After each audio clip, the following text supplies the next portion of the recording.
weeks may nang block na naman sa atin. So nagme-message siya, no?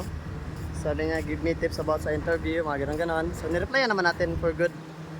Kaso nga lang, yung kalaunan talaga,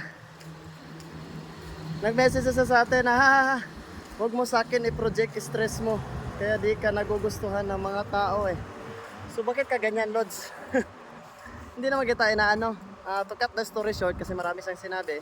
Oo, Bisaya ako. Pero proud ako sa pagiging Bisaya ko. At kami mga Bisaya, hindi kami basta-basta na-stress, Lods. Nandun sa sinabi mo dito, Lods. Kasi hindi kasi siya napagbigyan, mga Lods. Gusto niya hingin yung mga account ng mga kasama ko. Kaso hindi ko ibibigay yung mga account ng kasama ko kasi hindi sila mga vlogger. And hindi rin sila basta-basta nagre-reply sa mga ganito kasi hindi nga sila vlogger eh. And wala tayong magagawa kasi hindi ko nga gustong ibigay. Kaya nangyari, inaaway na lang niya ako.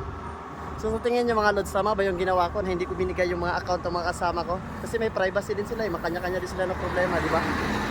Bahala ka na dyan, anong sabihin mo? Basta Bisaya ako, hindi ako basta-basta na-stress. Nga!